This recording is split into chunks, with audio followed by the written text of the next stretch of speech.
y el libro Participación Ciudadana y Procedimiento Legislativo de la Experiencia Española de la Iniciativa Ciudadana Europea, elaborado conjuntamente con Juan María Bilbao.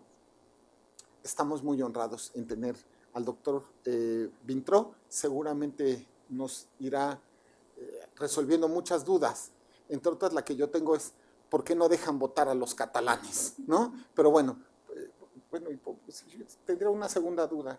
¿Y por qué están apresando presos políticos? Pero bueno, seguramente esas dudas nos las irán resolviendo. Muchas gracias, profesor. Adelante. Muchas gracias por sus palabras introductorias. Muchas gracias también al Tribunal Electoral del Poder Judicial de la Federación por haberme invitado a participar en este acto y compartir con ustedes pues, algunas reflexiones a propósito del tema que está anunciado, y muy en particular quiero agradecer a Wendy Jarquín que me haya invitado, puesto que de alguna manera la intervención decisiva para que yo esté aquí en estos momentos pues, es la suya, y por lo tanto me honro con su amistad desde hace muchos años, y es un placer estar aquí y quiero reiterar mi agradecimiento por su invitación. Bien, el tema es el que tienen ustedes enunciado.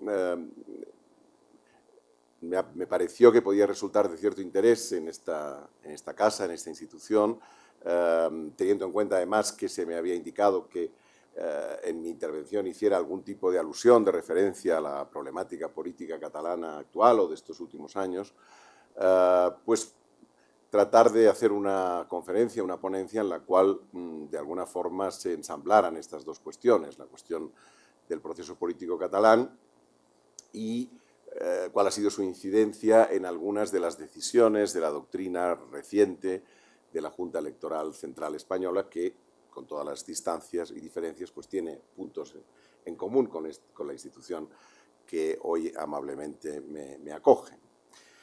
Por lo tanto, mi intervención se estructurará en torno a tres grandes bloques.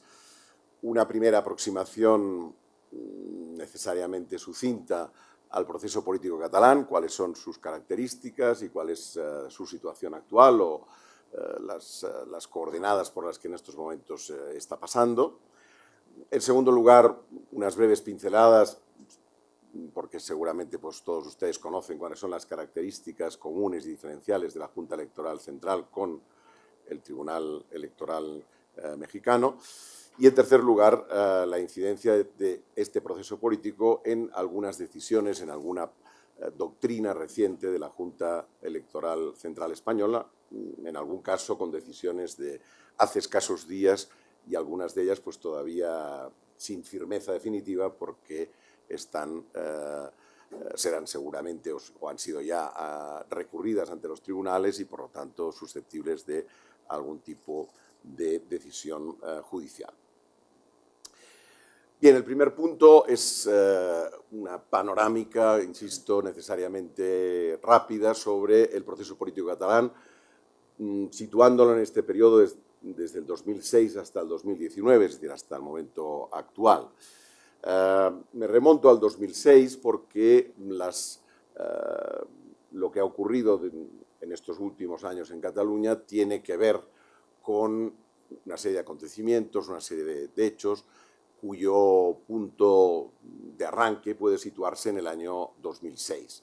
En el año 2006, Cataluña aprobó un nuevo Estatuto de Autonomía, un estatuto que suponía un incremento competencial, que introducía unas bases de un sistema de financiación en el cual pues, se introducían límites a la solidaridad interterritorial que de alguna manera implica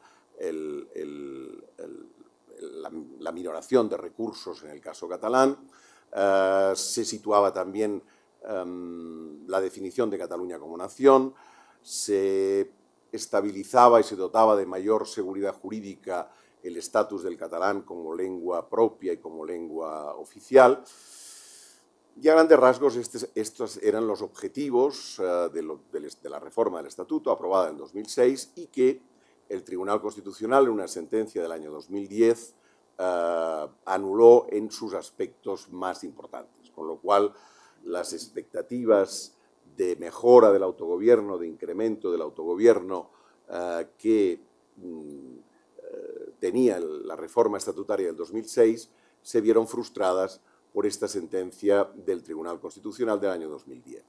Hubo un intento de reconducción de esta sensación de fracaso con una propuesta del gobierno catalán en el año 2012 de un acuerdo fiscal, de un acuerdo financiero, similar al vasco, pero más solidario que el vasco, pero esta propuesta de acuerdo financiero también fracasó y a partir de esta fecha, septiembre de 2012, se puede constatar con los resultados electorales a los que ahora haré referencia, a los que ahora repasaré, se puede constatar una evolución muy clara de la opinión pública catalana, de los resultados electorales y con un incremento muy significativo del independentismo, que hasta esa fecha era una componente política pequeña, me atrevería a decir que residual o marginal, que no llegaba al 10%, al 15% a lo sumo de los resultados electorales y en cambio en pocos años ha pasado a ser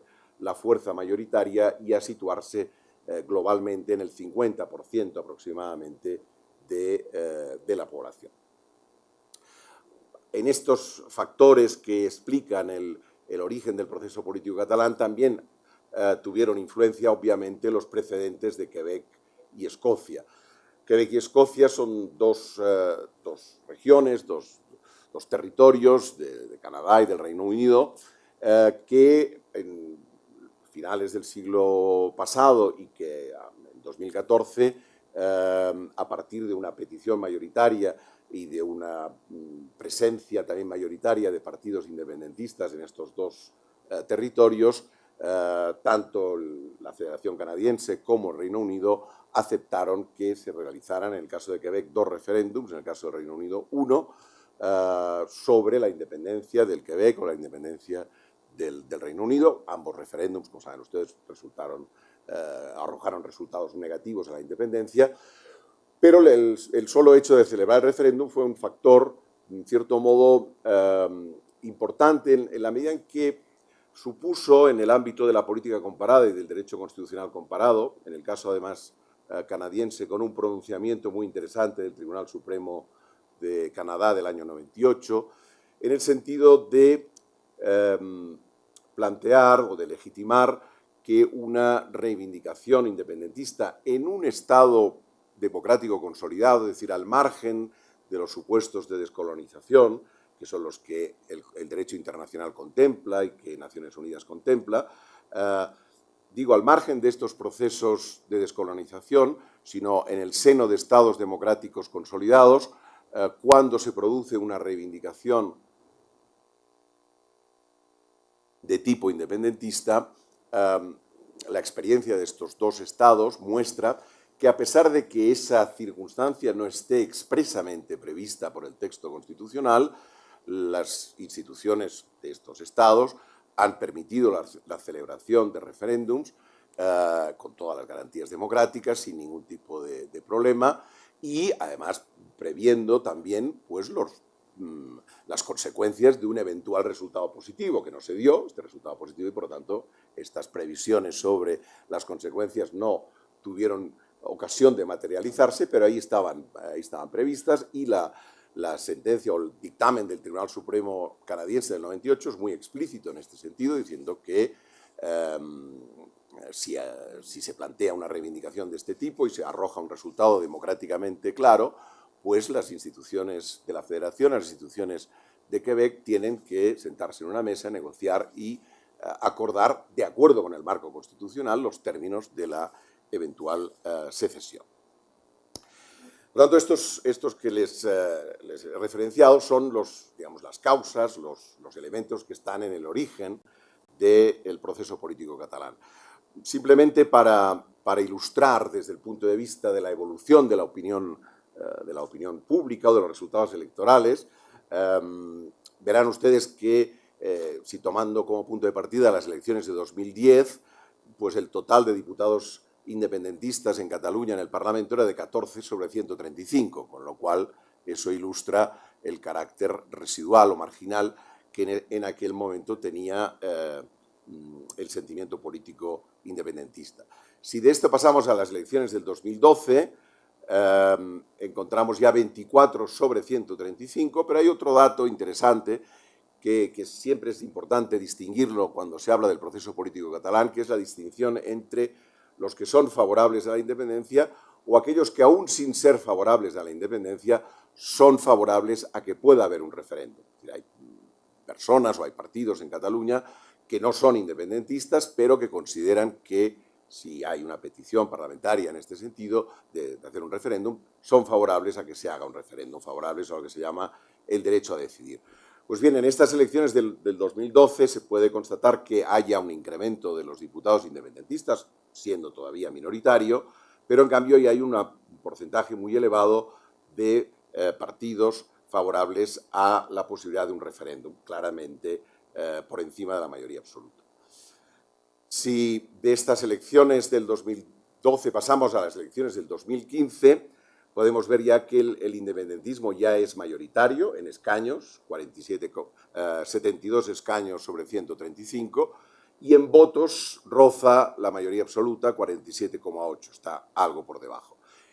Si nos centramos en los favorables a la celebración de un referéndum, pues todavía el número es superior, 83 diputados sobre 135, y en votos 56,7% de los votos.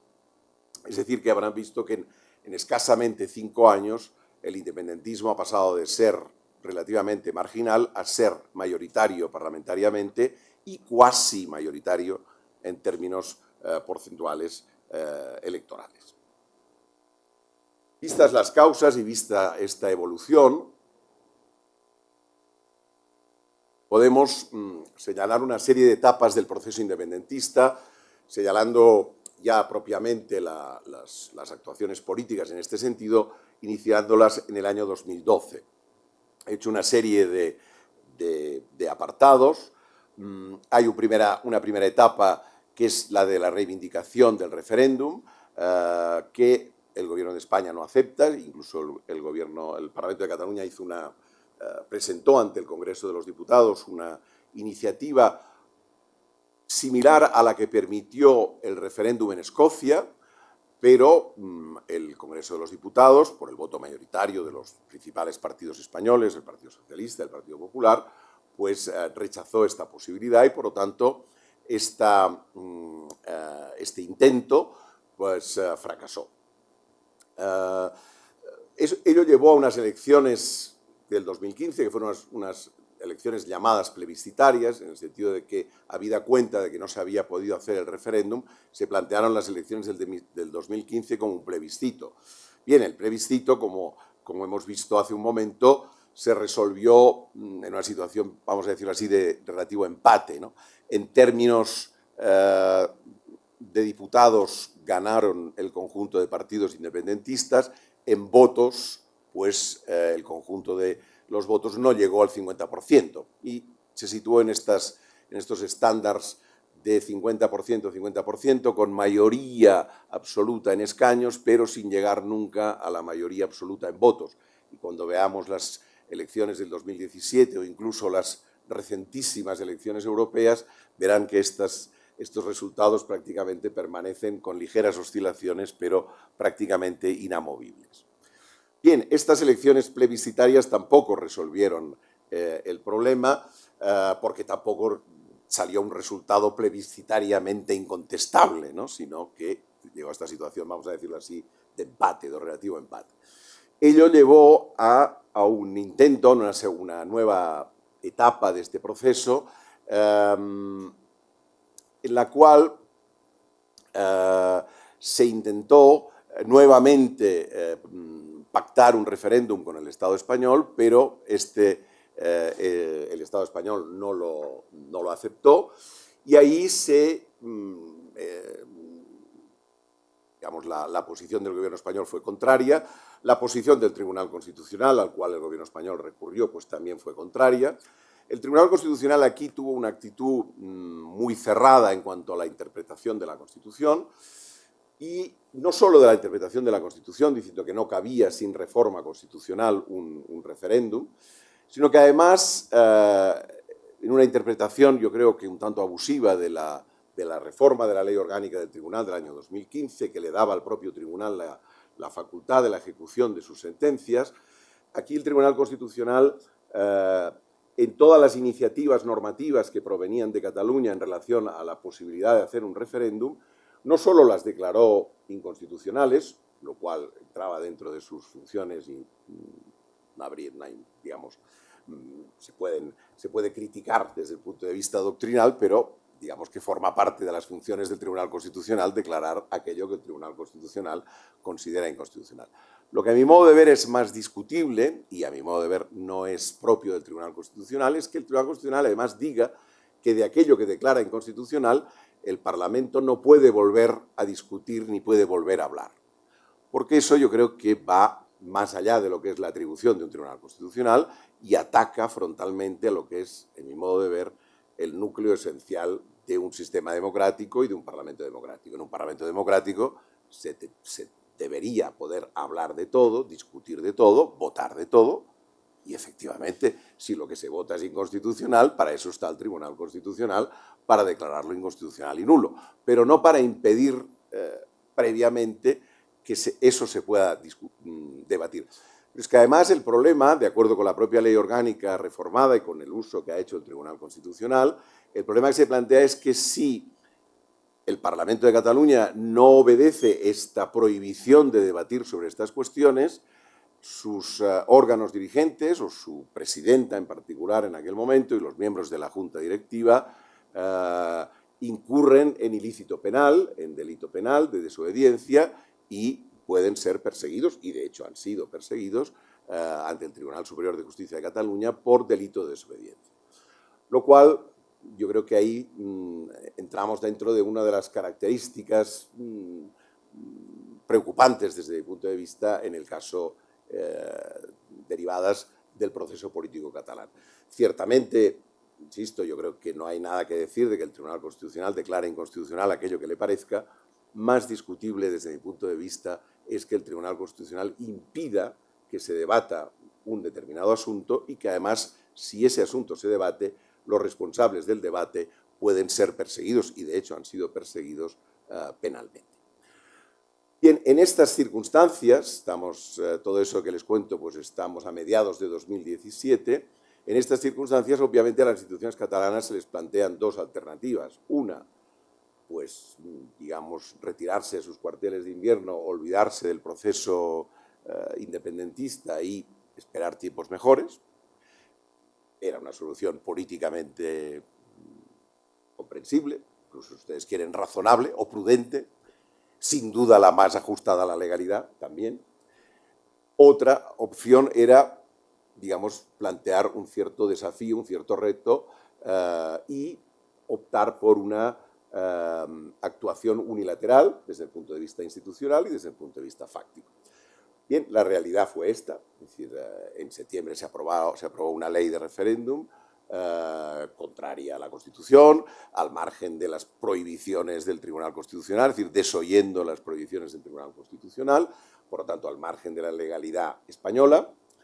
Obviamente fueron suspendidas, anuladas, etcétera, etcétera, por el Tribunal Constitucional. A pesar de esto, el 1 de octubre pues, se intentó llevar a cabo este referéndum en unas circunstancias difíciles y complejas, y obviamente el referéndum se celebró, pero no se celebró con las condiciones adecuadas, en un marco represivo que seguro que todos ustedes pues, han visto las imágenes en la televisión, y obviamente la gente votó, una parte significativa, mayoritariamente a favor del sí. Yo no creo que de este referéndum celebrado en estas condiciones se pueda extraer un mandato jurídico inequívoco. Sí que expresa pues, una voluntad institucional de perseverar en este movimiento, un seguimiento por lo menos de una parte sustantiva de la población también, pero obviamente no un mandato inequívoco de que aquí se ha celebrado un referéndum con todas las garantías y con las consecuencias. Pero, en todo caso, el referéndum con estas características y con estas salvedades se llevó a cabo. Del referéndum salieron dos consecuencias. Una, una declaración verbal de independencia, además inmediatamente desactivada. Prueba de ello era que las propias instituciones catalanas eran conscientes de que no se reunían las condiciones para declarar una independencia en el sentido material del término, ni seguramente se reunían las infraestructuras adecuadas para sostener esta independencia. Eso fue una consecuencia. La otra consecuencia, o las otras dos consecuencias, fueron, por un lado, la reacción del Gobierno de España a través de la Fiscalía, interponiendo una serie de querellas criminales contra una serie de dirigentes políticos catalanes por delitos penales muy graves, como el delito de rebelión y el delito de sedición. La otra consecuencia fue la suspensión parcial de la autonomía, o la suspensión prácticamente total de la autonomía, a partir de la aplicación por vez primera del artículo 155 de la Constitución. Con lo cual tenemos una situación de una celebración de un referéndum en unas condiciones muy particulares, una declaración de independencia, vamos a decir así, virtual y episódica, unas querellas criminales, estas no virtuales ni episódicas, sino reales, como después veremos, y una suspensión de la autonomía, también real y no episódica ni virtual, que es la que dio lugar a la aplicación del 155. A continuación se celebraron unas elecciones en Cataluña el 21 de diciembre del 2017, a las que luego me referiré para que vean los datos. La autonomía se restableció en junio de 2018, luego veremos los últimos resultados electorales recentísimos y, como también ustedes sabrán, el juicio en el Tribunal Supremo a los líderes independentistas pues, ha concluido ahora en junio de 2019. Seguramente la sentencia se producirá después del verano, de nuestro verano, digamos, en el mes de septiembre. Y lo que es importante es que las peticiones de la Fiscalía pues, son las mismas que antes de empezar el juicio, por lo tanto, se solicita condenas por delito de rebelión, por delito de sedición, principalmente, y que eso podría conllevar, si se confirmaran, pues penas de en torno a 20-25 años de cárcel. Simplemente una postilla en relación a estas querellas criminales por estos dos delitos. Son dos delitos ambos que requieren necesariamente la concurrencia de alzamiento público, violento o tumultuario. Yo no soy penalista, pero en mi modestísima opinión, y no solo a mí, sino incluso de penalistas que sí saben derecho penal, en el caso de Cataluña no se produjo ni alzamiento ni público, ni violento, ni tumultuario, con lo cual los delitos de rebelión y sedición son más que discutibles la aplicación a este caso concreto. Y en este punto quiero hacer una salvedad y una distinción importante, porque a veces se confunde, y en el relato oficial español o de los partidos mayoritarios, a veces unos más que otros, hay una cierta confusión entre la comisión de ilegalidades y las responsabilidades políticas que pueda haber por estas ilegalidades, y otra cosa distinta son las responsabilidades penales o la comisión de delitos. Nadie puede discutir que, evidentemente, en todo el proceso catalán, que yo sucintamente les he expuesto, se hayan cometido ilegalidades. Por lo menos delito de desobediencia, seguro. Delito de malversación es discutible, porque hay que probarlo. El delito de malversación hay que probarlo. ¿Y cuál es la dificultad que tiene la Fiscalía para probar el delito de malversación? Que es que las cuentas desde 6 meses antes, las cuentas catalanas desde 6 meses antes estaban intervenidas totalmente por el Gobierno central. Con lo cual,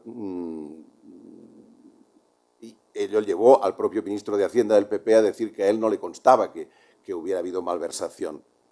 Lo cual quiere decir pues, que o no la han podido probar o que los gastos del referéndum se pagaron por, digamos, bolsillos privados, no por dinero público. Insisto, ilegalidades seguro que se cometieron, delito de desobediencia seguro que se cometió, muy probablemente que sí, o es fácilmente demostrable que sí. Delito de rebelión, delito de sedición es algo distinto. En todo caso, las responsabilidades políticas o las ilegalidades ya se combatieron a través de la suspensión de la autonomía, de la intervención de la autonomía, de la aplicación del 155, que son las medidas constitucionales y administrativas para hacer frente a una eventual o real actuación ilegal de una institución autonómica. El 155 uno puede discutir el alcance mayor o menor que tuvo. La posibilidad de su aplicación a lo que ocurrió en Cataluña puede no ser discutible. Puede discutir alguna de las medidas, y yo las discuto. Pero el hecho en sí de que se aplicara el 155, a la vista de lo que ocurrió, de algunas de las ilegalidades cometidas, entra dentro de lo razonable que se aplique el 155. Y puede entrar dentro de lo razonable que se persiga penalmente por desobediencia a los líderes independentistas. Lo que desde mi punto de vista está fuera de lo razonable es perseguir a los líderes independentistas por rebelión y sedición. Eso es otra cuestión distinta y que creo que es importante diferenciar una cosa de la otra para situar las cosas en su justa medida, ¿no? Es decir, bueno, es que estos señores hicieron ilegalidades, por lo tanto que paguen. Bueno, que paguen sí, pero no que paguen con 25 años de cárcel.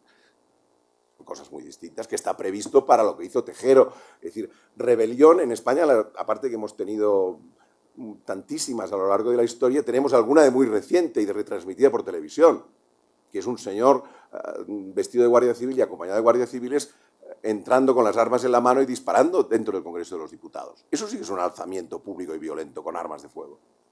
Eso sí. Ahora, que salga un señor del Parlamento de Cataluña y diga, proclamo la independencia. Ah, pero no hagan caso, que la vuelvo a poner en la gaveta. Hombre, entre lo que hizo Tejero y lo que hizo este señor, una cierta diferencia hay, de lo menos desde mi punto de vista personal. Bien, ya para acabar con esta panorámica del proceso, las elecciones del 21 de diciembre de 2017, es decir, son elecciones celebradas en Cataluña inmediatamente después de la fallida o de la virtual independencia, en plena aplicación del 155, en plena instrucción de los procesos penales por rebelión y sedición. Bien, arroja unos resultados que verán ustedes sustancialmente similares a los que hemos visto antes. 70 diputados sobre 135, es decir, mayoría absoluta de escaños, por poco pero no se llega a la mayoría absoluta en votos, y partidos favorables al referéndum, también mayoría claramente de partidos favorables al referéndum. Los resultados electorales no cambiaron. La pretensión del gobierno de España era, a partir de esta mano dura, etcétera, etcétera, intervención, pretender que digamos, la orientación de la opinión cambiara. Los resultados pueden ver ustedes que prácticamente fueron exactamente los mismos en términos porcentuales, con una participación muy alta. Es decir, siempre se dice, no, es que cuanto más aumente la participación, más bajará el independentismo. No fue así. La participación en estas elecciones fue la más alta de todas las elecciones autonómicas y el independentismo no solo no bajó, sino que se mantuvo, incluso en cifras absolutas subió ligeramente. Pero podemos decir que en términos generales los resultados son los mismos.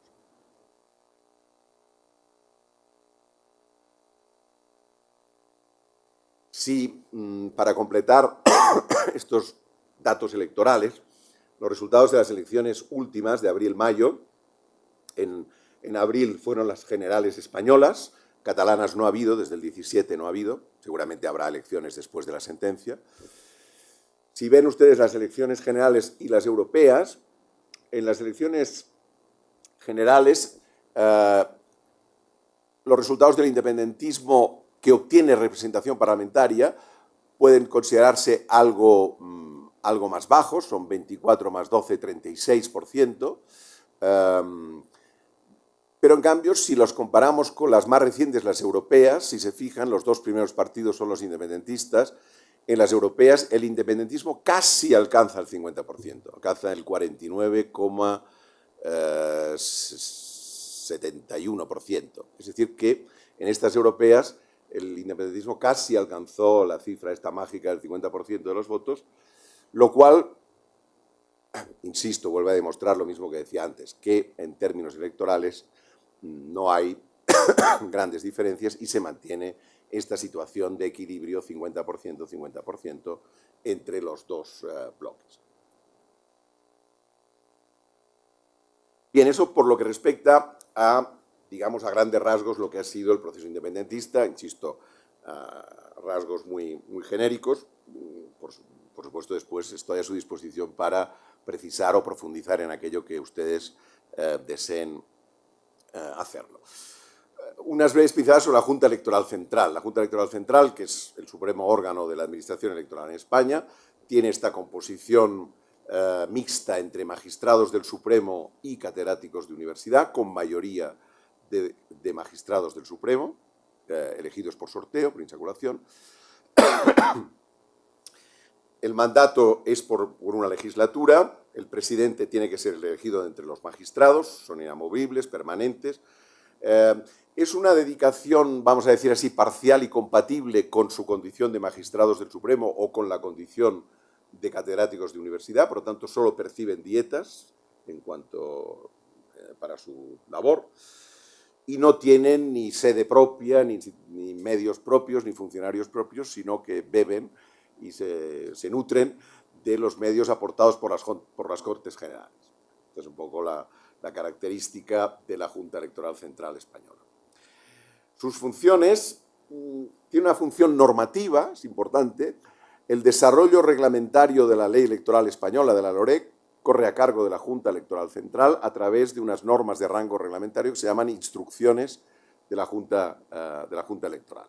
Luego tiene todas las funciones, digamos, propias de gestión de la Administración Electoral, distribuir los espacios electorales, resolver las consultas, las quejas, la oficina del censo. Por lo tanto, tiene también una función de proclamación de candidatos, luego lo veremos en alguna de las decisiones recientes, de proclamación de candidatos y de proclamación de electos en las elecciones europeas, y es uno de los problemas que en estos momentos tenemos pendientes. En definitiva, y sobre todo en comparación seguramente con las características de esta institución, de la institución similar aquí en México, es un órgano no jurisdiccional, por lo tanto no forma parte del Poder Judicial, es un órgano no jurisdiccional, a pesar de estar compuesto mayoritariamente por jueces.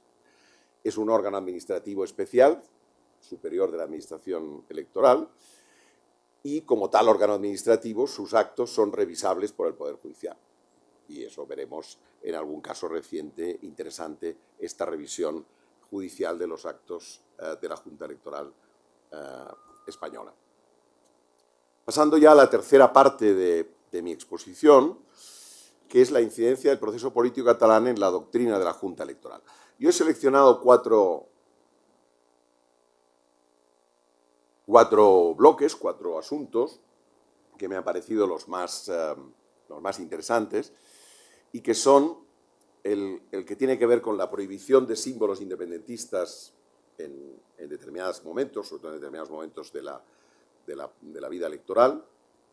Un segundo tema es la intervención en campaña de los candidatos presos, de los candidatos que están en la cárcel como consecuencia de las querellas criminales, y ha habido unas interesantes decisiones de la Junta Electoral en relación a esta cuestión. Un tercer tema es la exclusión de candidatos electorales independentistas de las listas al Parlamento Europeo. Luego verán que esto la decisión fue revocada, pero la decisión inicial de la Junta Electoral fue de excluirlos, luego veremos por qué.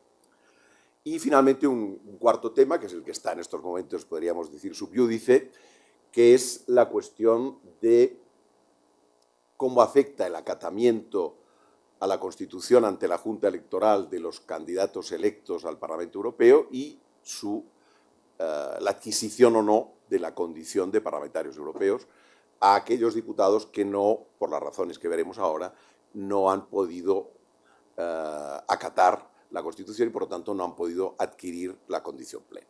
Estas son las cuatro cuestiones, que las enuncio así introductoriamente, y ahora voy a tratar de exponer con cierto detalle cada una de ellas. La primera, la prohibición de símbolos independentistas. Aquí tienen ustedes una relación de los principales acuerdos de la Junta Electoral Central Española en relación a esta cuestión.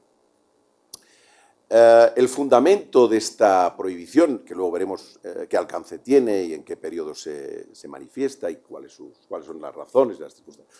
El fundamento normativo es el artículo 50.2 de la Ley Electoral, que obliga a las instituciones públicas durante el periodo electoral, es decir, el periodo electoral hay que entenderlo desde que se convocan unas elecciones hasta que se celebran efectivamente, no solo el periodo de campaña electoral, que es más corto, sino el periodo que va desde la convocatoria hasta la celebración. Durante este periodo electoral, el artículo 50.2 exige la máxima neutralidad a las instituciones públicas y sobre la base de este precepto, del artículo 50.2, la Junta Electoral Central ha prohibido que en las instituciones públicas, como ocurría en Cataluña y como vuelve a ocurrir ya ahora, puedan ondear banderas que no sean las banderas oficiales, por ejemplo, la bandera independentista, que es la bandera catalana con una franja azul y una estrella, o que se sitúen pancartas reclamando la libertad de los presos políticos, es decir, de los líderes políticos que están encarcelados en prisión preventiva desde hace 2 años, casi 2 años, por las querellas criminales de la Fiscalía a instancias del Gobierno español, o que se sitúen en las instituciones públicas lazos amarillos, unos lazos amarillos que representan lo mismo, la reivindicación de la libertad de las personas encarceladas. Bien, en algunos ayuntamientos, en la sede del Gobierno catalán, a partir de que se produjeron los encarcelamientos, etcétera, etcétera, han aparecido estas pancartas o estas banderas, y por lo tanto, fuera del periodo electoral, la Junta Electoral evidentemente no tiene nada que decir, porque la Junta Electoral solamente tiene que intervenir cuando hay procedimiento electoral y por lo tanto la presencia de estos símbolos, menos desde el punto de vista electoral, no había suscitado problemas y ahí estaban ondeando. Cuando ha habido convocatorias electorales es cuando la Junta Electoral Central, en estas resoluciones que aquí les indico, se ha pronunciado al respecto, señalando que, con fundamento en el artículo 50.2, estos símbolos debían ser retirados y, por tanto, estaba prohibido la presencia de estos símbolos en las instituciones públicas, insisto, durante el periodo electoral. Es decir, el objeto es que fueran retiradas en edificios públicos y en periodo electoral. Esto en las anteriores elecciones del 2017 no planteó especiales problemas. En las elecciones estas últimas, el Gobierno catalán se resistió mucho a retirar estos símbolos. Al final lo hizo. Y lo hizo tan tarde que he leído hoy en la prensa que el presidente de la Generalitat ha sido procesado penalmente por haber dilatado en exceso la retirada y el cumplimiento de esta orden o de este acuerdo de la Junta Electoral, de la Junta Electoral Central. Bien, yo creo que en caso de esta decisión, ciertamente circunscrita al periodo electoral y en la medida que el periodo electoral exige de las instituciones públicas una neutralidad y que estos símbolos son símbolos no compartidos. Si ustedes quieren, son símbolos tal vez compartidos por algunos de ellos, no todos. Los lazos, por ejemplo, la bandera independentista son los de los independentistas, pero el lazo amarillo puede ser compartido incluso por personas que no son independentistas, pero que están en contra de que haya presos políticos o que estas personas hayan sido encarceladas por motivos penales. Pero en cualquier caso, más allá de este matiz, es incuestionable que no son símbolos comunes, sino que son símbolos de parte, y en la medida en que las instituciones en campaña electoral, en periodo electoral, deben observar una neutralidad, una independencia, entra dentro de lo razonable, en mi modo de ver, que la Junta Electoral acuerde en el periodo electoral, estrictamente en el periodo electoral, y para las instituciones públicas, que estos símbolos no aparezcan. Y por lo tanto, desde mi modesto punto de vista, no tengo objeciones a este pronunciamiento de la Junta Electoral. Es más, el Gobierno de la Generalitat, cuando finalmente se decidió obedecer, sustituyó estas pancartas y estos símbolos por una pancarta que reproducía el artículo 19 de la Declaración Universal de Derechos Humanos sobre la libertad de opinión y libertad de expresión. Y la Junta Electoral Central dijo que le parecía muy bien, que este era un documento que formaba parte del ordenamiento jurídico español por la vinculación con el derecho internacional y que, por lo tanto, si se quería hacer, digamos, publicidad de este artículo de un texto internacional compartido por todo el mundo, pues que no había ninguna objeción. Y lo pongo como curiosidad, como contrapunto del otro. El segundo aspecto, la intervención en campaña electoral desde los centros penitenciarios de los políticos presos por la actuación judicial, por el proceso penal que ahora ha concluido. Aquí es interesante la posición de la Junta Electoral Central sobre esta cuestión, porque ha habido una evolución, una posición inicialmente contraria, este acuerdo del año 2017, relativo a la campaña electoral catalana de las elecciones de 2017, en la cual la Junta Electoral Central dijo que no le correspondía a ella intervenir en esta cuestión, que eso lo tenía que hacer el juez instructor, y que por lo tanto se lavó las manos en relación a esta cuestión y no permitió, cuando se le pidió, que determinados candidatos que ya estaban en la cárcel pudieran intervenir en campaña electoral. Hay que señalar un aspecto que luego saldrá, y es que no es causa de inelegibilidad el estar procesado penalmente o estar en prisión preventiva. Por eso, ni tan siquiera estar fuera de la acción de la justicia por haberse ido al extranjero no es causa de inelegibilidad. De ahí, pues, que las personas que están en la cárcel o las que están fuera pueden ser candidatos a las elecciones catalanas, españolas y europeas. No, en ningún caso, el estar bajo un procedimiento penal no concluido, por supuesto, si hubiera sentencia sería distinto, pero no habiendo sentencia, el estar en prisión preventiva, el estar procesado o incluso el haber, digamos, haberse separado de la acción de la justicia yendo al extranjero no es causa de inelegibilidad y, por tanto, estas personas pueden presentarse a las elecciones, a cualesquiera elección. Y, por lo tanto, si se pueden presentar a las elecciones, entra en cuestión o entra en liza la cuestión de cómo pueden participar en la campaña electoral. Obviamente, los que están fuera pues se conectan desde su ordenador, desde su pantalla, en el meeting, en lo que sea, y no hay ningún problema.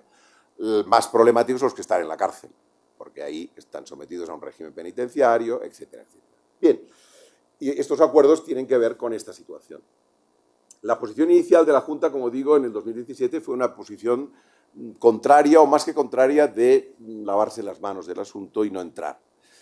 En cambio, y por lo tanto los que estaban presos, los mismos que estaban presos en el 2017 y que están presos ahora y que han estado presos en la campaña del 19, no pudieron participar en la campaña electoral. En cambio, en las elecciones estas de 2019, las generales españolas, las municipales y las europeas, las que hemos tenido en este periodo de abril y mayo, aquí la Junta Electoral Central ha dictado, les he puesto estos acuerdos, hay muchísimos más. Y en estos acuerdos lo que hay es una posición abierta a la posibilidad de que las personas que están en prisión puedan participar en la campaña electoral. Lo cual no quiere decir que todas las peticiones que se les hayan formulado las haya aceptado. En algunos casos las ha denegado, pero en otros las ha aceptado. ¿Cuál ha sido el criterio para aceptar que estas personas que están en la cárcel puedan participar en la campaña electoral? Bien, que en ese caso no hay condena, porque no están condenados, simplemente es no alteración del régimen penitenciario de acuerdo con la Ley General Penitenciaria. Recordemos que hay un artículo de la Ley General Penitenciaria que permite a las personas que están en la cárcel seguir disfrutando de sus derechos políticos, incluido el derecho de sufragio, en todo caso, siempre y cuando no haya afectación al cumplimiento de la condena o no alteración del régimen penitenciario. Bien, acogiéndose a este precepto de la Ley General Penitenciaria, que es la Ley 179 española, la Junta Electoral Central, en estas decisiones que tenemos aquí, en muchas de ellas acepta que estas personas que están en la cárcel puedan participar en la campaña electoral. ¿Cómo? Pues a través de entrevistas filmadas y que se graban y que se pasan por televisión o que se retransmiten en directo, ruedas de prensa en directo o incluso intervención en mítines electorales. Es decir, si la hora del mítin es compatible con el régimen penitenciario, pues ha habido algunos actos electorales, algunos mítines electorales en que presos que estaban en las cárceles han intervenido en el mitin que hacía pues su partido político. Y eso se ha llevado a cabo, se ha desarrollado sin especiales problemas y, por lo tanto, esta posición, en este caso ya más abierta de la Junta Electoral Central, ha permitido que estas personas en prisión puedan participar en la campaña electoral. No en todos los casos, insisto, no todas las peticiones han sido atendidas, pero en cualquier caso sí que es cierto que todas las personas que estaban en la cárcel, todas ellas o todas las que han querido, han participado en mítines o en actos electorales conforme a su petición. El tercer supuesto es la exclusión de candidatos electorales independentistas. Esto ha tenido lugar en unos casos muy concretos en relación con las candidaturas de determinadas personas a las elecciones al Parlamento Europeo. Aquí la Junta Electoral Central, en relación a las personas que estaban fuera de España, es decir, las personas que formaban parte de la lista, de una de las listas independentistas, la que encabezaba el señor Puigdemont, el anterior presidente de la Generalitat, y dos personas más. Cuando la Junta Electoral Central recibió la propuesta de la lista y, por lo tanto, tenía que proceder a la proclamación, en este acuerdo de 28 de abril desestimó la candidatura de estas tres personas que estaban en esta lista y que coincidía con estas tres personas que estaban fuera de España. La razón por la cual la Junta Electoral adoptó esta decisión, hay que decir que es una decisión muy polémica, al punto que la Junta Electoral se dividió prácticamente por la mitad, creo que fueron 4 votos particulares, entre ellos el del presidente de la Junta Electoral Central, discrepando de la decisión mayoritaria de excluir a estas personas de la lista electoral, de no proclamarlas candidatas, para ser más exactos.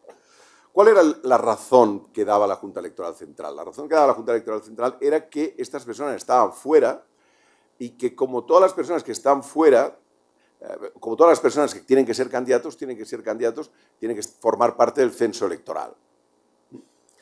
Y que estas personas, como estaban fuera, tenían que formar parte del censo electoral de ausentes, que se llama, o del censo electoral de residentes en el extranjero. Y ellos, en cambio, formaban parte del censo electoral de residentes presentes, que es con arreglo al censo con el que se presentaron a las elecciones del 2017. Es decir, que la Junta Electoral ya se había pronunciado sobre una situación similar y no había visto ningún problema en que estuvieran fuera cuando hubo las listas electorales para las elecciones de 2017. En cambio, ahora se le encendió alguna lucecita y dijo, estos señores, o estos señores y esta señora, tendrían que estar en la lista de residentes ausentes, no están en la lista de residentes ausentes porque están fuera, por lo tanto, quedan excluidos. Bien, mi opinión comparte la de los votos particulares y la que luego verán que adoptó la jurisdicción contenciosa administrativa cuando anuló la decisión de la Junta Electoral. ¿Qué dicen los votos particulares y qué dice el juzgado de lo contencioso administrativo? Dice, la Junta Electoral Central, cuando proclama o no proclama, se tiene que atender únicamente y exclusivamente a los supuestos de las causas de inelegibilidad. ¿Están estos señores y esta señora incursos en causas de inelegibilidad previstas por el artículo 6 de la LOREC? No.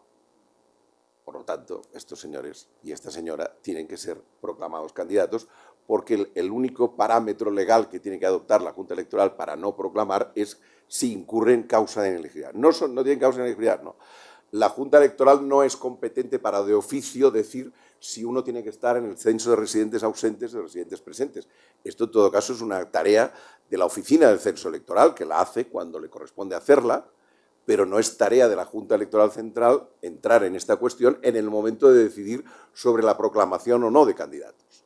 Por lo tanto, ese era el punto de vista del los votos particulares del presidente de la propia Junta, y este razonamiento es el mismo que hace la sentencia del Juzgado Contencioso Administrativo, que dice exactamente lo mismo. Es decir, la Junta Electoral Central tiene que ceñirse a las causas de inelegibilidad. Estos señores y esta señora no están en causa de inelegibilidad, por lo tanto, la decisión queda anulada y, obviamente, a la Junta Electoral Central no le queda otro remedio en este acuerdo 2093 de 2019 de proclamar a estas personas candidatas a las elecciones europeas y así pudieron presentarse como tales a las elecciones al Parlamento Europeo.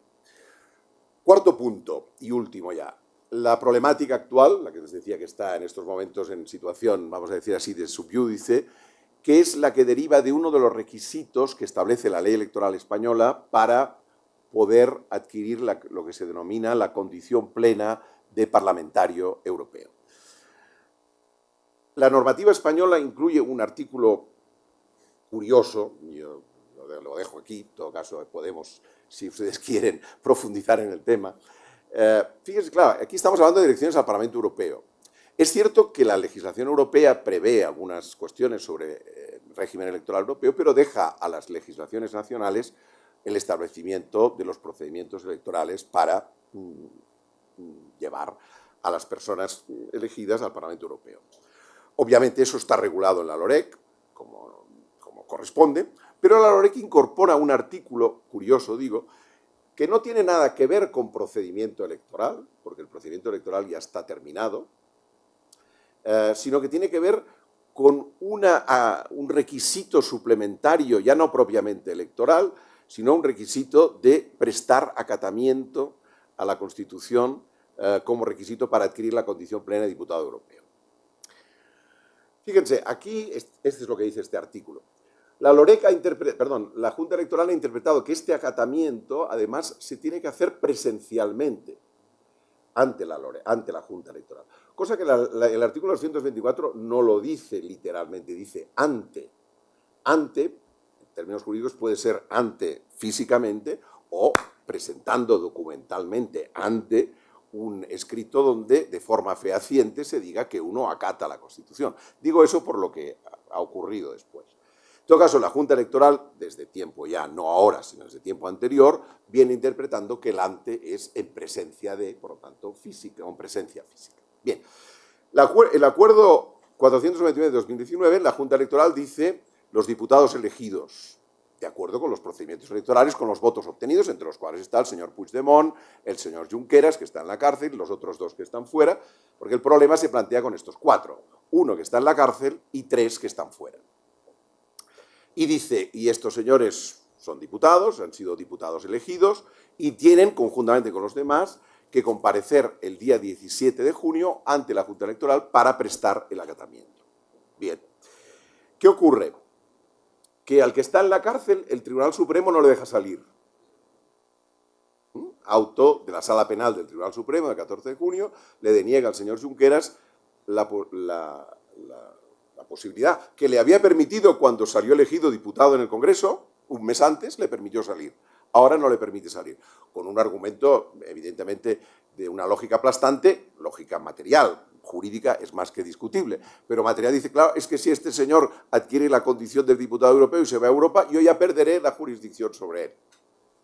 Bueno, es un razonamiento, en todo caso, es el razonamiento que utiliza la Sala de lo Penal del Tribunal Supremo para no permitirle salir.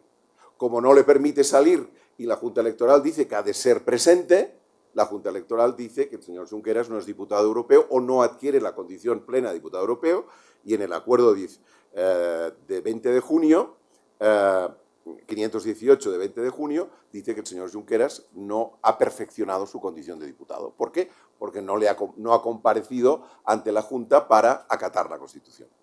Esto por lo que respecta a que está en la cárcel. Con respecto a los otros, los otros presentaron un documento notarial ante la Junta, pero la Junta no lo aceptó. Dijo, no, o que vengan aquí, o si no, no lo acepto. Como no lo aceptó, en este acuerdo 518 dice estos dos señores, porque la señora no salió elegida, dos de los que están fuera, tampoco han perfeccionado la condición de diputado. ¿Por qué? Porque no han comparecido ante mí para prestar el acatamiento a la Constitución. Por lo tanto, en la lista que envía la Junta Electoral Central al Parlamento Europeo no están estos tres, ni el señor Junqueras, ni el señor Puigdemont, ni el señor Comín, porque no han acatado la Constitución y no han perfeccionado su condición de diputados. Bien, aquí ahora tenemos el problema jurídico, que no les puedo decir cómo evolucionará porque esto se ha producido hace escasos días, como pueden ver ustedes por las fechas de estos acontecimientos. Estas personas recurrirán, esto es un acto administrativo de la Junta Electoral Central, podrán recurrir ante el Tribunal Supremo o la Sala de lo Contencioso.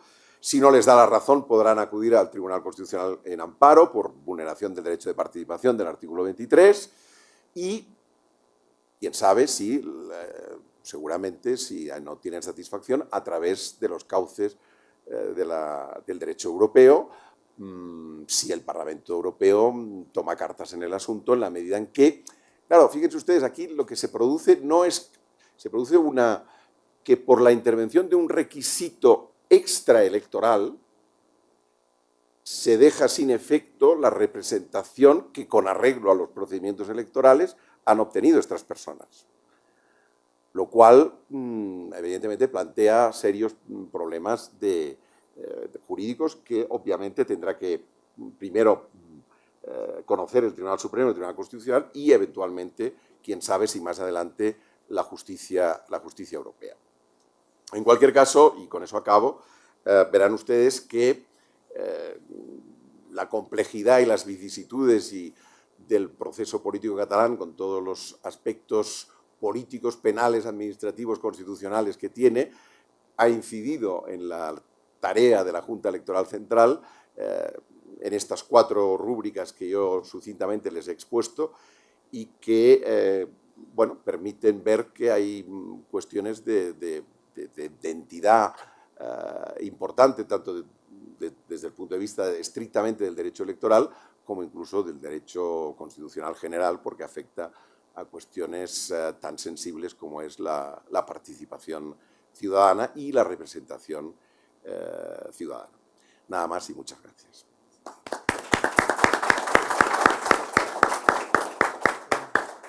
Muchas gracias, profesor. Muy clarificante. Yo obviamente tengo muchas ideas del tema, pero no sé qué tan prudente es que diga algo más en el sentido de que no solo soy académico.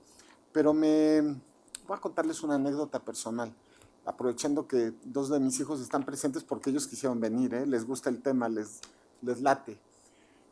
Una vez, hace años, fui a comprar unos libros acompañados, pues por lo menos por el Chavo, ¿no? Y regresamos con muchos libros. Mi mujer y yo tenemos un problema con mi compra de libros, históricamente. Y me regaña, ¿no? Porque le compré muchos libros a los chavos, pero muchos. Y entonces me dice, ¿pero cuánto gastaste en los libros, no? Le dije, bueno, los niños quieren leer, ¿eso es problema? ¿No? Y como que entró en razón, ¿no? Ese argumento lo aguantó. Yo diría, si yo tuviera un amigo español, ya entendí que esto no lo puedo platicar con los amigos españoles, pero si tuviera un amigo español que me dijera algo en torno al proceso, pues yo diría, la gente quiere votar. Eso es un problema, ¿no? Pero bueno, seguramente muchos de nosotros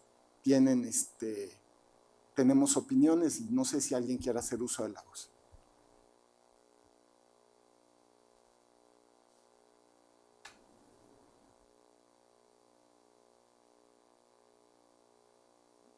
Poncho, si quieres, para que salga en la transmisión, si te acercas a un micrófono, por favor. Los de la mesa.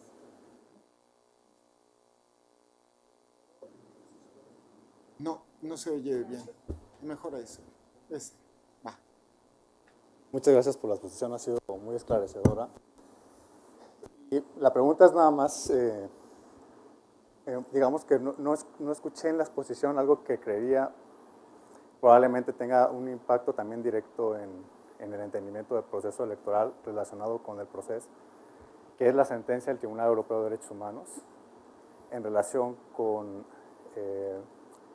la inexistencia del derecho a decidir a partir de los estándares europeos. ¿Cómo fue recibida la sentencia? Bueno, primero, ¿qué implicaciones vería usted que tiene esa sentencia al tema relacionado con el proceso electoral directamente, si es que la tiene, y luego cómo fue recibida por las autoridades españolas y sobre todo por el sector independentista, en el sentido de cerrar las puertas de Europa en términos de derechos humanos para hablar de un supuesto derecho a decidir y en un sentido de un espaldarazo de la jurisdicción supranacional al Tribunal Constitucional sobre todo, ¿no?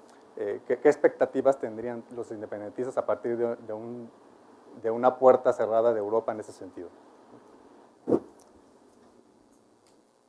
Supongo que se refiere usted a una sentencia de hace pocos días, ¿no? De hace 15 días aproximadamente. Se refiere a esta, ¿no?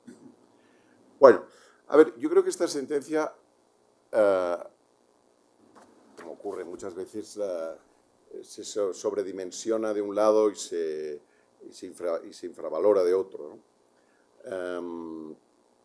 Yo creo que esta sentencia, en primer lugar, es una sentencia fruto de una mala, a mi modo de ver, de una mala praxis de algunos de los abogados, bueno, mala praxis, de una mala estrategia, vamos a decirlo así, de alguno de los abogados, en este caso yo creo que era de la presidenta del Parlamento, porque planteó un recurso en un momento y en relación a unos hechos ante el Tribunal Europeo que yo creo que no permitían ni satisfacer la pretensión que se podría plantear y que al propio tiempo podría generar algún tipo de jurisprudencia que resultara en este sentido interpretable en términos de que la jurisdicción del Tribunal Europeo de Derechos Humanos se manifestaba contrario al derecho a decidir, etc. Yo creo que la sentencia en sí misma lo que resuelve es lo que se le plantea, en el sentido de que el Tribunal Constitucional, al anular determinadas decisiones del Parlamento de Cataluña, había vulnerado determinados derechos de la Carta, del Convenio, que en definitiva son los que corresponde utilizar como parámetro al Tribunal Europeo. Y en este sentido la sentencia no dice nada nuevo ni nada que resultara esperable. Es decir, viene a decir que el Tribunal Constitucional actuó de conformidad con el marco constitucional español y que en el marco constitucional español esto no está previsto y que por lo tanto para utilizar para plantear determinadas actuaciones hay que utilizar los procedimientos propios de acuerdo con el marco constitucional. Nada nuevo bajo el sol. Es decir, que me parece que no dice nada nuevo en los términos en los que se planteaba en el caso concreto. De aquí inferir más cosas, yo creo que no era el objeto del procedimiento. ¿Qué se quiere decir? Que el Convenio Europeo de Derechos Humanos no reconoce como tal el derecho a decidir. Bueno, eso ya lo sabíamos. Tampoco nos descubre nada nuevo, ¿no? Insisto, el problema no es este. Es decir, si el Estado español, después de una sentencia como esta, se siente legitimado, halagado, favorecido, bien, está en su derecho, cada quien está satisfecho con lo que quiere, ¿no? El problema no es este, el problema es si hay un determinado problema político, que es en un marco constitucional consolidado, como es el de España, relativo a que una parte o un territorio desea celebrar una consulta sobre su futuro político, la cuestión no es parapetarse detrás de la Constitución o detrás de una determinada interpretación de la Constitución para negar la posibilidad, porque eso evidentemente es posible hacerlo, y seguramente el Tribunal Europeo, si se hacen las cosas de una determinada manera, seguirá diciendo lo mismo, sino si con esta con esta actuación se resuelve el problema o se agrava. Porque el Reino Unido también es firmante del Convenio Europeo de Derechos Humanos y el Reino Unido hizo un referéndum. ¿Por qué lo hizo? Porque las autoridades del Reino Unido entendieron que la mejor manera de resolver el problema, de encauzar el problema de Escocia, era permitir hacer un referéndum. Lo pactaron, lo celebraron y se acabó. Y el Tribunal Europeo aquí no dijo nada. ¿Por qué no dijo nada? Porque nadie le llevó el problema.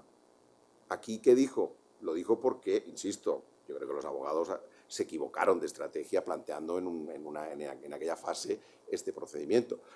Y la resolución no podía ser otra que esta. Es decir, el tribunal que dice, pues el Tribunal Constitucional cumple la Constitución dice tal, tal, tal, tal, y por tanto hay que cumplir la Constitución.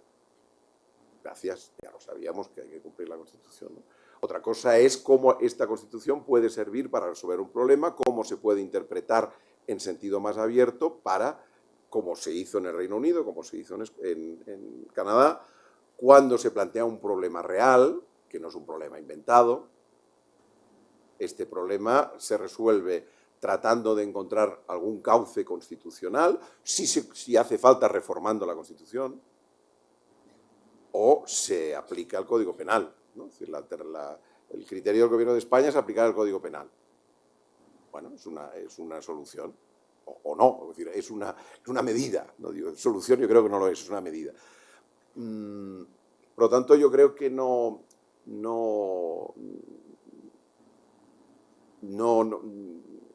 añade nada nuevo. Evidentemente, luego se hacen lecturas de un lado y de otro, ¿no? Pero desde mi punto de vista, en sentido, intento ser lo máximo objetivo posible, no esperaba otra cosa de esta sentencia, sinceramente, y creo que no añade nada nuevo al problema.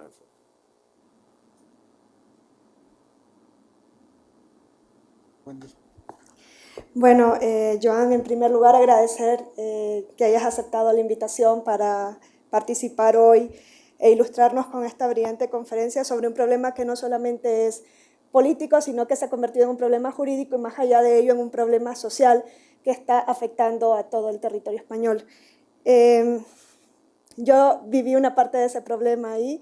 Como extranjera, la verdad es que me llamaba mucho la atención. Como constitucionalista me asombró muchísimo porque yo quisiera saber, ¿puede haber una salida constitucional a este problema efectivamente?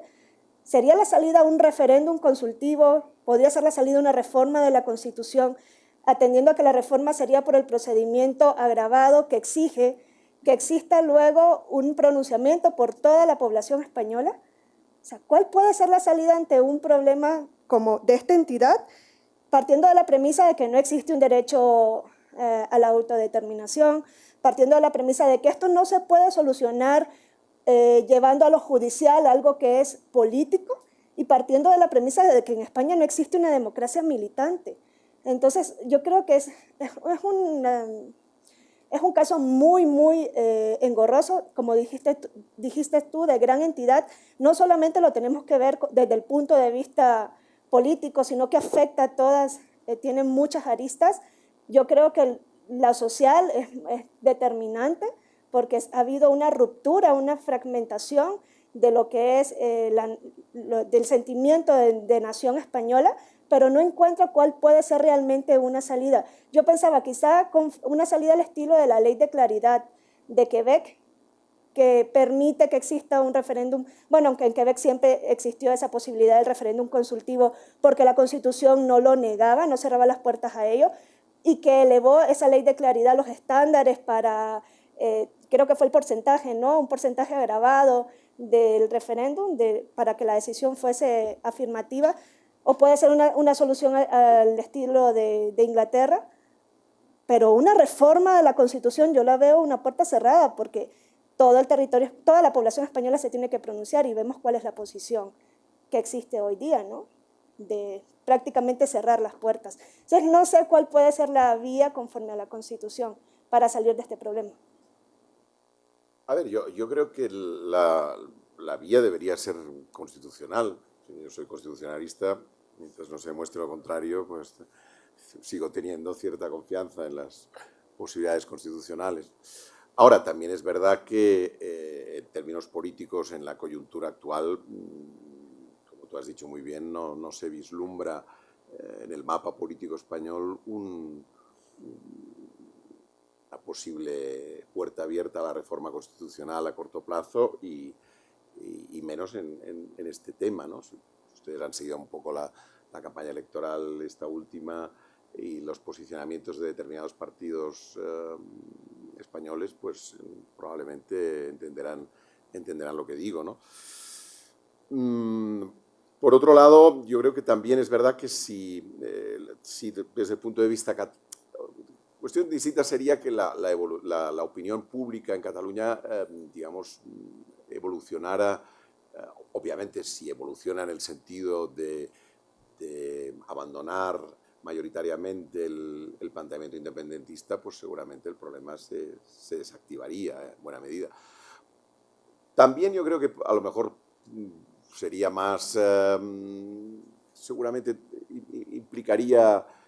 tendría más implicaciones internacionales, incluso también españolas, si la opinión pública catalana fuera más mayoritariamente independentista, que no es lo mismo que el sentimiento independentista sea compartido por el 50% que por el 70%. Las cosas cambian en términos fácticos. Pero tampoco eso parece que a corto plazo vaya a ocurrir. En fin, veremos lo que pasa después de la sentencia, pero yo tampoco creo. Por lo tanto, yo creo que hay una situación de bloqueo, de equilibrio de debilidades. En el fondo es un equilibrio de debilidades. España es un país débil, desde el punto de vista de su estructuración nacional es un país débil. Y Cataluña tampoco es suficientemente potente como para decir, pues no, adiós que nos vamos, ¿no? Tampoco, ¿no? Y por lo tanto es una situación de equilibrio de debilidades con la que seguramente tendremos que tratar de convivir más o menos razonablemente y más o menos pacíficamente durante mucho tiempo. Yo no veo a corto plazo soluciones plenamente satisfactorias, no veo esta posibilidad. Yo creo que hay que... tampoco creo que el unilateralismo que se siguió hace 2 años, yo creo que eso tenga recorrido. Esto ya se vio el recorrido que tenía. Se confiaba más o menos ilusoriamente en que a lo mejor la Unión Europea, el mundo mundial, pues tendría en consideración a los catalanes. Bueno, esto se vio que no, ¿no? Por lo tanto, el unilateralismo con el apoyo de en torno al 50% seguramente no da para más, ¿no? Por lo tanto, yo creo que es lo que habrá será un periodo largo de relativa conllevancia, como diría Ortega, ¿no? Y de mantener esta situación, bueno, tratando de que las cosas, pues, institucionalmente vayan más o menos razonablemente. Pero yo no veo soluciones mágicas a corto plazo, ¿no? Tampoco veo que haya replanteamientos por un lado y por otro, pero a lo mejor el tiempo pues, va decantando puntos de acuerdo, es decir, de revisión de posiciones de unos, de posiciones de otros, de intentos de reforma constitucional que pudieran llevar a una posibilidad de un determinado referéndum.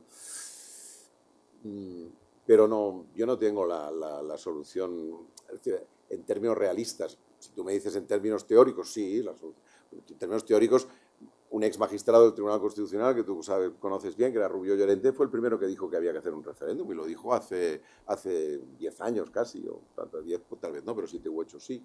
Y lo dijo Rubio Llorente, que no es sospechoso de ser independentista, precisamente. Lo cual quiere decir que hay voces que lo han planteado, y que eso, efectivamente, lo que tú decías, la solución canadiense del Tribunal Supremo de Canadá, pues es lo más razonable. Es lo más razonable. Y es lo que creo que debería hacerse. Ahora, yo viendo el mapa político español y los que están allí, se me antoja, a corto plazo se me antoja difícil. Arturo. Muchas gracias por la conferencia, muy interesante. Mi pregunta sería, ¿cómo es vista la esta parte de la decisión de la sentencia del 2015 que en el sentido de que lo decidido por el Tribunal Constitucional no puede ser discutido en el Parlamento, más allá de en España, sobre todo con figuras que, por ejemplo, Gargarella menciona el reenvío, que cuando se decide un tema en un Tribunal Constitucional, eventualmente bajo ciertas reglas y procedimientos puede discutirse en el Parlamento para ampliar la discusión y no quedar solo en el ámbito del Tribunal Constitucional. Es decir, más allá, y lo ha criticado, debe ser la perspectiva en España, pero más allá en Europa, sobre todo, que hay un parlamentarismo fuerte y que en algunos países y que tratan de muchas de las discusiones se decidan en sede parlamentaria. ¿Cómo es esta parte de la decisión, digamos, desde un punto de vista técnico constitucional? ¿Cómo es visto más allá de España? No sabría decir. A ver, yo conozco algunos trabajos y algunos pronunciamientos críticos, ¿no? Porque me parece realmente muy criticable. A mí me parece muy criticable. Sobre todo porque además se hace solamente... la reforma del 2015 se hizo pensando en Cataluña y la sentencia se dictó pensando en Cataluña. Y se ha aplicado solo para Cataluña. Porque yo le pondré un ejemplo. El gobierno de España sistemáticamente, desde tiempo inmemorial, incumple reiteradamente, entre otras, sentencias del Tribunal Constitucional en materia subvencional. El Tribunal Constitucional ha dictado una jurisprudencia diciendo si las comunidades autónomas tienen competencia exclusiva sobre una determinada materia, el Estado español no puede destinar subvenciones a esta materia, porque es una manera de sustraer el dinero, evidentemente es goloso, y es una manera de sustraer el ejercicio. El Tribunal Constitucional ha dictado sentencias reiteradamente. Bueno, las instituciones del Estado, cuando les viene en gana, eso lo incumplen. Bueno, lo incumplen y el Tribunal Constitucional vuelve a decir eso no se tiene que hacer, y lo vuelve. ¿Ha habido algún incidente de ejecución de sentencia por este asunto? No. Quiere decir que hacen lo que les parece. Bueno, no me parece ni bien ni mal, levanto acta de este asunto. Lo que me parece curioso es que, digamos, proponer hacer un referéndum es inconstitucional. Correcto, no digo que no. O en todo caso, está entre sus atribuciones decir que eso es inconstitucional. ¿No se puede destinar dinero del presupuesto? No. Bien, es inconstitucional. Pero no se puede hablar más de este asunto. Y si usted habla, presidente del Parlamento, querella criminal por delito de desobediencia. Bueno, aquí hay un salto ilegítimo, ¿no? Un tránsito ilegítimo entre una cosa y la otra. Evidentemente es un tránsito que efectivamente ahora tiene un apoyo legal en la reforma del 2015, eso es así. O sea, no digo que el hacer esto el tribunal no tenga base para hacerlo, la tiene, porque la reforma se lo permite y la ley fue declarada constitucional. Ahora, que lo haga en un caso, no lo haga en todos, me parece un uso, digamos, un tanto discriminatorio de estas facultades y tiene evidentemente un destinatario, y es un destinatario con nombres y apellidos, con una intencionalidad determinada y para generar una determinada consecuencia penal en el ámbito político.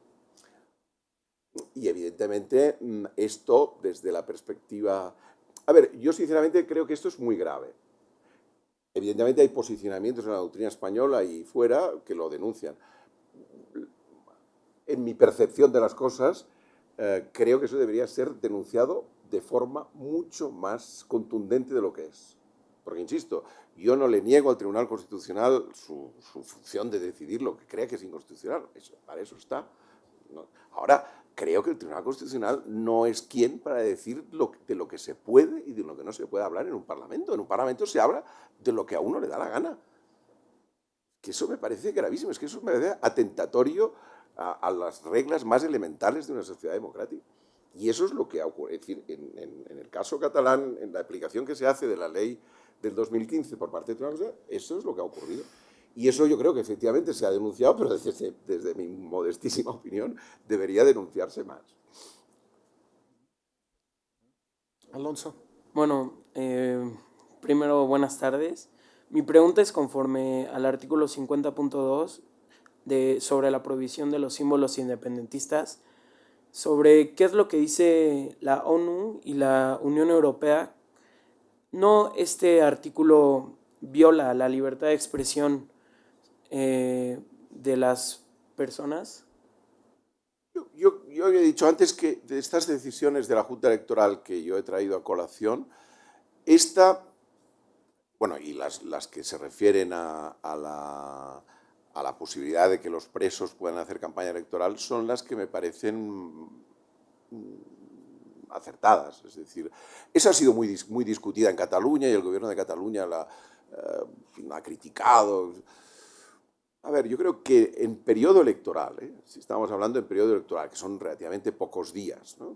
Serán unos 2 meses escasamente, ¿no? Que en estos 2 meses escasamente desde que se convocan las elecciones hasta que se celebran, los edificios públicos no tengan propaganda vinculada a una parte de los sentimientos políticos, cuando la propia ley electoral dice pues, que en los periodos electorales hay que preservar la neutralidad, la independencia, a mí me parece razonable.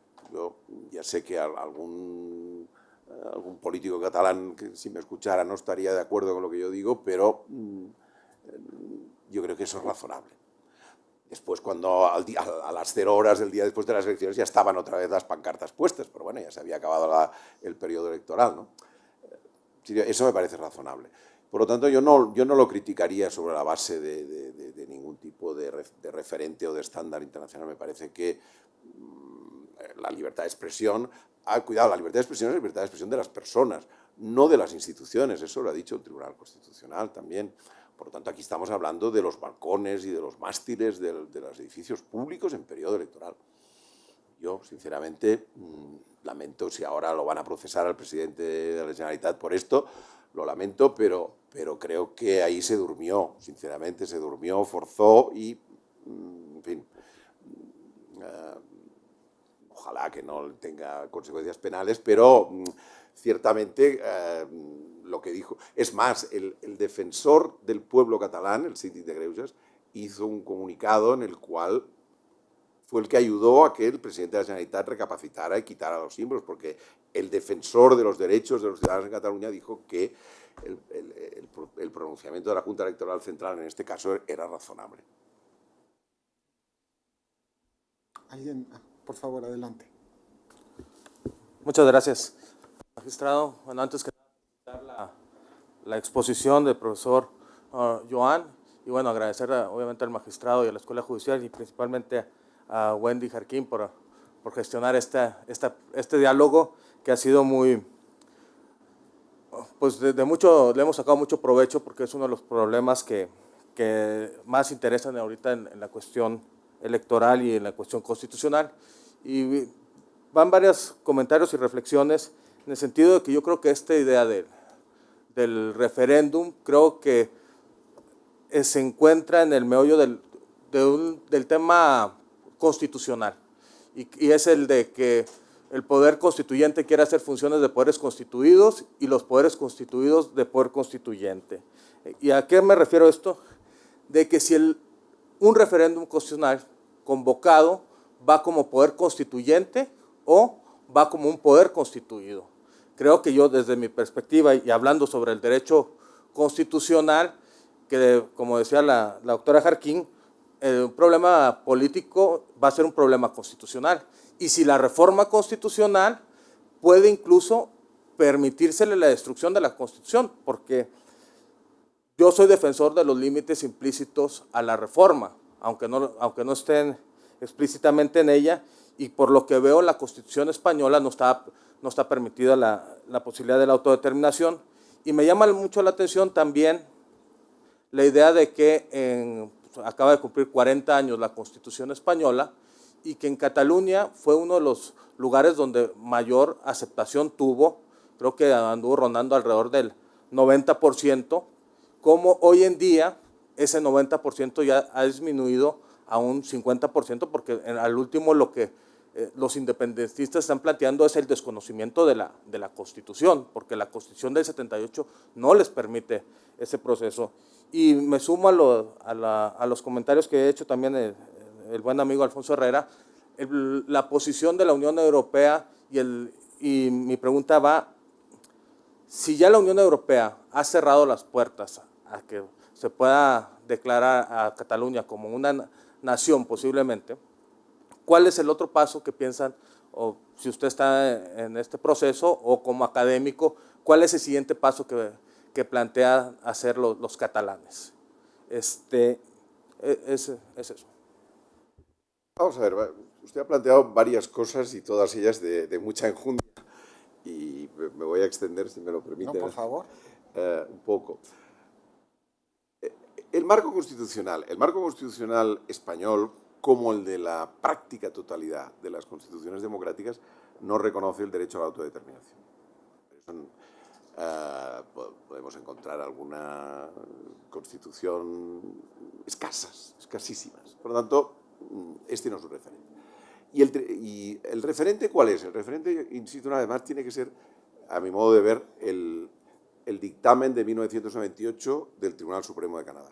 Yo creo que ahí está la mejor doctrina para afrontar un problema como el de Cataluña, o el de Quebec, o el de Escocia, o el de que se plantee en cualquier caso. Yo creo que aquí hay la doctrina del Tribunal Supremo de Canadá, no tanto en la Ley de la Claridad. La Ley de la Claridad tiene algunos problemas a los que me referiré ahora. ¿Por qué? ¿Qué dice el Tribunal Supremo de Canadá? Dice, el derecho constitucional canadiense, como el de la mayor parte de los estados democráticos, no reconoce el derecho a la secesión. Punto 1. Punto 2. El derecho internacional tampoco reconoce el derecho a la autodeterminación cuando nos referimos a supuestos como Canadá, etcétera, etcétera. Por tanto, no hay fundamento en el derecho internacional, ni hay un fundamento expreso en el derecho nacional. Dice, ahora bien, si se da el problema, es decir, si resulta que expresado democráticamente en una sociedad democrática que tiene como frontispicio de su estructura jurídica el principio democrático, y que en aplicación del principio democrático se revela que hay una parte significativa de la población o de un territorio, de un Estado, que quiere la independencia, precisamente por respeto al principio democrático, las instituciones concernidas no tienen otra alternativa que sentarse y negociar con arreglo al marco constitucional la solución a este problema. Y que esta solución puede pasar, dice, por una reforma constitucional que pueda resultar satisfactoria para todos, o puede pasar por la reforma constitucional que acepte la segregación, la secesión de una parte del territorio. Eso lo dice así, en estos términos claros, taxativos, el dictamen del Tribunal Supremo de Canadá del año 98. Yo estoy totalmente de acuerdo con este dictamen.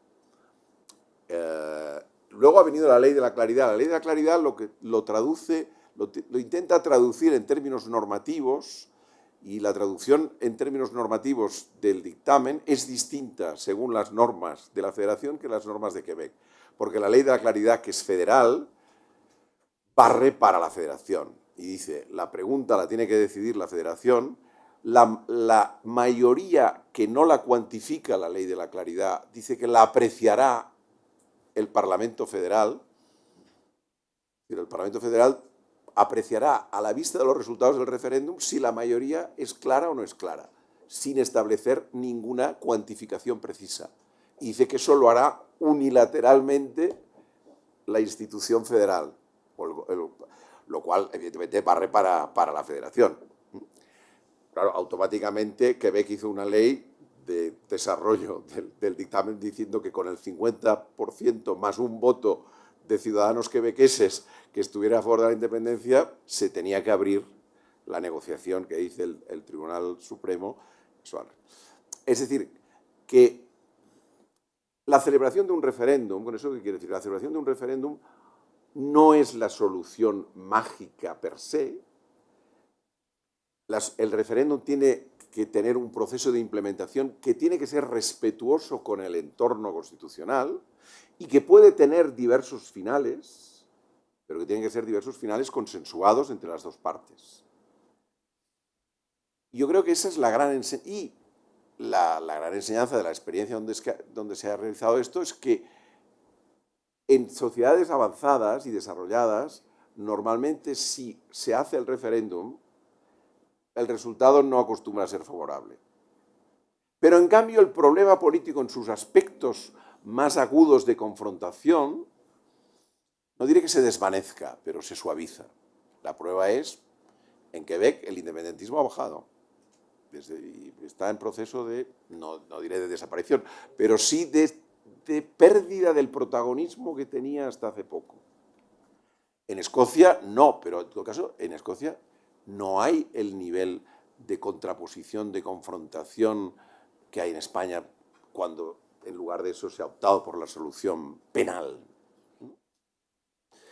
Y por lo tanto yo creo que más allá de que la Constitución lo permita o no, literalmente que ninguna lo permite, lo que sí que la Constitución permite, con arreglo al principio democrático, y ahí me refiero otra vez a Rubio Llorente decía esto, bueno, sí, preguntemos, sepamos lo que quiere la gente. Y a partir de que sepamos lo que quiere la gente, arbitremos los mecanismos de reforma constitucional, si hace falta, para encontrar el acomodo más adecuado. Yo creo que esta es un poco mi posición. La otra cuestión que usted ha planteado, la Unión Europea. A ver, yo creo que la Unión Europea no ha dicho grandes cosas. La Unión Europea ya tiene bastantes problemas con 20 y no sé cuántos. Obviamente, la última cosa que desea es que haya independencias por doquier. Eso es. Pero, por otro lado, la Unión Europea también es un club absolutamente pragmático. Es decir, cuando hay un problema, cuando hay una realidad, se encuentran soluciones para todo. A lo mejor para el Brexit no. Para el Brexit será la primera vez en que en eso se pillan los dedos. Pero lo de Alemania, por poner un ejemplo, ¿no? Y otros casos en los cuales se han encontrado siempre soluciones ad hoc. Para Dinamarca, no sé qué, para Suecia, no sé lo que sea, para el Reino Unido. Por lo tanto, el espacio Schengen funciona para unos, para otros no.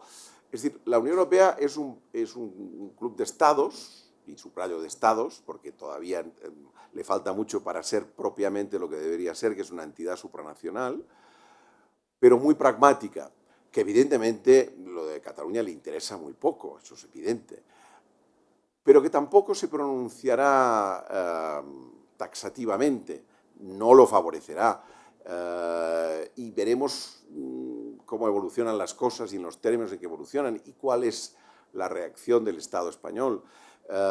También habrá que ver cuál es el resultado de los recursos que más tarde o más temprano llegarán al Tribunal Europeo de Derechos Humanos a propósito del proceso penal. Esto acabará en Estrasburgo seguro. ¿Cuáles serán las decisiones de Estrasburgo sobre la regularidad procesal de estos juicios penales? Habrá que verlo. ¿Cuál será entonces la posición de la Unión Europea? Bueno, tampoco está todo necesariamente dicho, partiendo de la base de que a la Unión Europea no es lo que le preocupa más en este momento, ni tiene ningún interés en todo lo contrario, ¿no? Pero tampoco puede tener posicionamientos taxativos cerrados, sino que es, yo creo, una entidad en muchos aspectos pragmática. Muy bien, no sé si alguien quiera decir, creo que todos tenemos muchas cosas que opinar, ¿no? La verdad es que el tema es sin duda muy interesante, pero bueno, pues en algún momento debemos terminar la conferencia, ¿no? Entonces, ¿sí? Dos preguntas en línea, bueno, va. Gracias. Nos preguntan en línea, ¿cuál es su opinión respecto a la limitante para que 4 personas electas se presenten en la Eurocámara? Y otra pregunta que nos hacen es, ¿no le parece que se privilegia un formalismo respecto a la decisión mayoritaria al no permitir que las 4 personas en la Eurocámara se presenten a tomar protesta?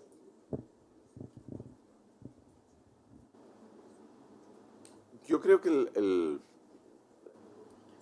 las personas que están fuera, o las que están fuera de la acción de la justicia española, que no tanto de la justicia en determinados estados europeos, porque a veces se dice, no, los huidos de la justicia. En todo caso, son personas que han escapado de la justicia española, pero que se han sometido a la justicia alemana, belga o escocesa. O las que están procesadas y en la cárcel pendiente de sentencia. Bueno, aquí no es una cuestión de formalismo, es que las causas de inelegibilidad son las que son. Es decir, que el artículo 6 de la LOREC dice cuáles son las personas que no son elegibles, y en este caso no están las personas procesadas o que están en la situación que están las 4 personas a las que yo he hecho referencia, y por lo tanto no es una cuestión de un formalismo, es una cuestión simplemente de aplicación estricta de lo que dice la legalidad, que es lo que, por otra parte, no lo digo yo, lo dijo el Juzgado de lo Contencioso Administrativo de Madrid, que dudo mucho que ninguno de sus miembros sea precisamente independentista catalán. Por lo tanto, creo que es bastante claro, ¿no? Y en el caso del acatamiento, yo sinceramente este requisito del acatamiento me parece un requisito absurdo e innecesario. Es decir, y vale para el Tribunal Europeo, vale para el Parlamento Europeo, vale para el Parlamento Nacional, vale para el Parlamento Autonómico, vale para todos. Es decir, uno es diputado porque le eligen los electores y como tal tiene que desempeñar su función. Que tenga que hacer una manifestación explícita de acatamiento a la Constitución y que eso sea condición para poder ejercer plenamente su función, me parece introducir un requisito absurdo. Es decir, aparte de todo, es decir, uno las leyes las acata de buen grado o de mal grado, y si no las acata de buen grado se las harán acatar de mal grado, por lo tanto es igual. Es decir, me parece un requisito innecesario que se introdujo en España para molestar a los parlamentarios de Batasuna en los años 80, y dijeron, bueno, vamos a ser tan astutos, dijo el legislador español, y estos no querrán acatar, porque como son vascos y no querrán acatar la Constitución, entonces impondremos esto y como no acatarán, les vamos a quitar los derechos. Bueno, fueron más listos los batasunos que el legislador español, porque los batasunos inventaron aquello del por imperativo legal. Y el Parlamento primero dijo, no lo acepto. Y el Tribunal Constitucional dijo, ¿verdad que es palmaria la manifestación de acatamiento? Que lo hagan por imperativo legal, por María Santísima, por los clavos de Cristo o por el derecho a la autodeterminación de los pueblos oprimidos, es igual. La prueba es que ahora el acatamiento se ha convertido en las cámaras en un auténtico festival. Ustedes quieren asistir a una ceremonia exótica y impropia, asistan a cualquier ceremonia de acatamiento pública. O léanse el diario de sesiones o el acta de la Junta Electoral Central, donde da cuenta de cómo han acatado los parlamentarios europeos. Por las cosas más inverosímiles acatan. Ahora, lo único que interesa es que digan, sí, prometo. Como la pregunta dice, ¿promete usted acatar la Constitución? Y tiene que contestar, sí, prometo. Dice, sí, prometo, por la causa de, por los presos políticos, por Dios bendito, por la unidad de España sacrosanta. Porque eso es lo que... Porque, a ver, pronunciamientos exóticos no solamente los hacen los independentistas. Si ustedes se toman la molestia de ver las cosas que dicen los de Vox, pues Vox dice por la sagrada unidad de España, por Dios, etc. Bueno, es así de lamentable desde mi punto de vista. Digan lo que diga uno u otro, es decir, simplemente diciendo sí. ¿Por qué? Pues porque es un requisito, desde mi punto de vista, innecesario, absurdo, que da fuente a que se lleven a cabo estos festivales, estas kermés de a ver quién la dice más gorda. Y eso sí, con una consecuencia, a mi modo de ver, negativa, que es que si uno no lo hace, le quitan la condición. Cuando la condición debería depender única y exclusivamente de los votos de los ciudadanos y de haber cumplido con los requisitos electorales, que eso no es un requisito electoral, es un requisito superpuesto, ¿no?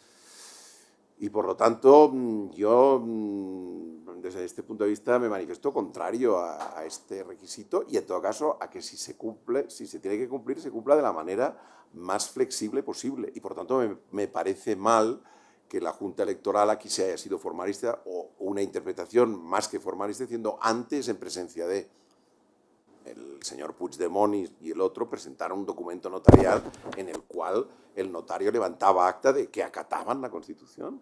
Por lo tanto, ¿vale menos esto que el que acató por Dios, por España, por la Virgen Santísima? Aquel acató porque estaba allí delante y el otro que acató delante de uno. Me parece absurdo. Muy bien, creo que ahora sí daríamos por concluida la conferencia que sin duda nos deja muchas cuestiones para platicar, y en una de esas quizás hasta sería bueno ver si podemos pues sacar una publicación con el tema de la conferencia para que este tipo de puntos de vista se conozca mejor en México. Pues daríamos por cumplir con la formalidad, entrega al doctor Jean Vitró justamente del reconocimiento que hace el Tribunal Electoral por esta conferencia. Y bueno, por aquí tenemos un pack de libros para entregarle también ¿no? Con publicaciones del tribunal, ¿no? Muchísimas pues gracias. Muchísimas gracias.